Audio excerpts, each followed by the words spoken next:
Deleted Station, April 24, 1979. Good evening. Now a few remarks from several viewpoints. First of all, a note of history. The material Ruber got on you on his own was extant, though unfinished. You looked at the word and saw that it was wanting. You urged to give it some standards of excellence. Standards, however, that could be applied to the entire area of living, to personal relationships, to politics, to social events, to philosophical thought. You wanted to illuminate the world in some respect.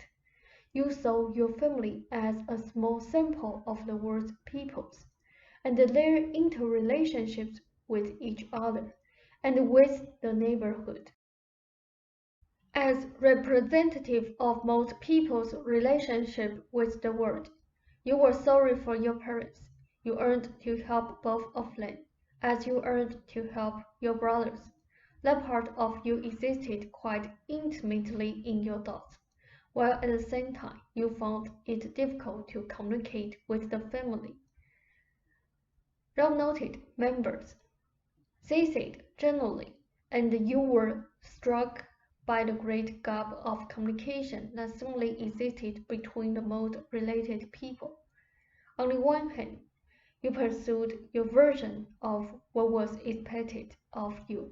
You went to school, became a commercial artist, and did very well at it. Now you liked that work, Joseph, not only because of the art, but because of the communication that was involved. Particularly when you drew animals, you could use them as symbols for noble virtues. But in any case, it was the means of communication, a communication that to some extent could bridge the particular emotional troubles people might be having at any given time. You became discontented, however, drawn yourself toward fine arts. Yet, even this involved a highly specific nature. The world of art galleries is highly esoteric in its own fashion. Besides this, however, you were still searching for some direction that would allow you the greatest opportunity to provide at least a glimpse of the kind of excellence that you always carried as an ideal in your mind. That impetus was always with you in this life. You sensed certain characteristics in Ruber when first you met, and you knew intuitively that certain probabilities could bring the two of you together, both using your individual abilities in ways at that time unknown to you, but that those individual abilities joined could together produce a new kind of threshold, an overview through which that sensed excellence could at least be glimpsed, contained in essence at least, and communicated. It is the communication of the ideal of excellence that is so important to you. You also initially, before this dive, wanted to achieve some kind of overview that would unite the arts, and that would introduce a new kind of psychological art. You suggested the ESB book, hardly a coincidence, hardly indeed, for intuitively you knew where it would lead. The two of you do not have children, yet you do indeed not only have mental children, but you are, if you will forgive the term, psychic or mental parents to many thousands of people. All of these cut directly across some of your ideas about success in usual terms, and your abilities fit together in different ways than you originally planned. The two of you mixed and merged your characteristics and put them together in such a fashion that they would jointly form a completely new kind of creation in terms of art and psychology. And this was bound to produce expansions of your consciousnesses and stresses and strains. when you came across portions of your ideas that had not grown along with the rest of you. The sessions, as they exist as they do because of your actions and rules. Now, Ruber's rendition of my absentee session that evening was basically correct. When you believe that relaxation means that you are limp, that you can do nothing, that you have let go, Rob noted with humor. Say said, then, of course, you experienced it as such. Your body was activated so that it was naturally sedated. To both of you, however, relaxation means somehow to be relax, to shuffle rather than to be resolute and determined and forever at it. And so, then, natural relaxation can seem overwhelming, for you are afraid, both of you, that if you relax, you will do nothing.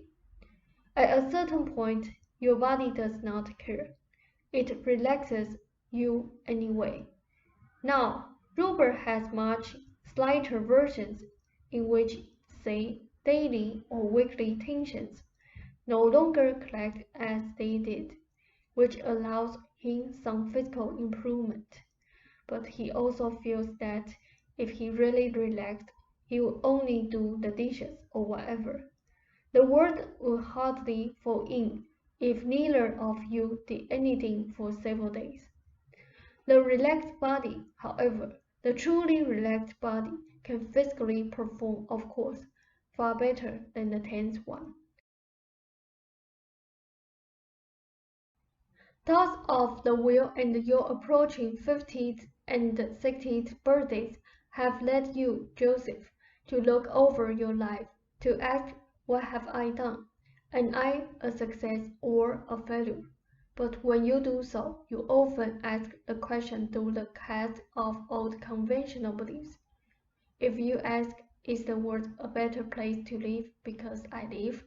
Or have I helped the people in the world in any way? Or have I lifted men's hearts or minds in any way? Or have I affected others for the better?